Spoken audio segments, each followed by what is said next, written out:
कल्पना कीजिए, एक ऐसा पक्षी जो आपकी ओर बिना पलक झपकाए देखता रहे। न वह भागता है, न हमला करता है, बस चुपचाप खड़ा रहता है। और यही उसकी सबसे डरावनी पहचान है। अफ्रीका के विशाल दलदलों में रहने वाला शूभिल दुनिया के सबसे अनोखे पक्षियों में गिना जाता है। लगभग 1.5 मीटर लंबा यह पक्षी अपनी विशाल चोंच और शांत स्वभाव के लिए मशहूर है। जहां दूसरे शिकारी अपने शिकार का पीछा करते हैं, वहीं शूभिल धैर्य को अपना सबसे बड़ा हथियार बनाता है। वह कई घंटों तक बिल्कुल स्थिर खड़ा रह सकता है, मानो किसी पत्थर की मूर्ति हो। लेकिन जैसे ही कोई मछली या दूसरा छोटा जीव उसकी पहुंच में आता है, उसकी गर्दन बिजली की रफ्तार से आगे बढ़ती है। एक ही वार में शिकार उसकी मजबूत चोंच के बीच फंस जाता है। इसके भोजन में मछलियां, मेंढक, जल सांप और कई छोटे जलीय जीव शामिल होते हैं। इसकी चौड़ी और शक्तिशाली चोंच फिसलन भरे शिकार को भी आसानी से पकड़ लेती है। शूभिल की आंखें चेहरे के सामने होती हैं, जिससे उसे गहराई का सटीक अंदाजा मिलता है। यही वजह है कि उसका हमला बेहद सटीक होता है।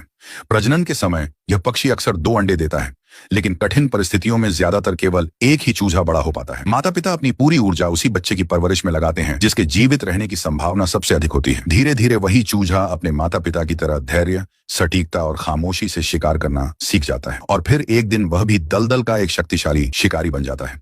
प्रकृति ने शूभिल को गति से नहीं, बल्कि धैर्य, सटीक निशाने और शांत स्वभाव से ताकत दी है। शायद यही वजह है कि इसे देखकर आज भी लोग हैरान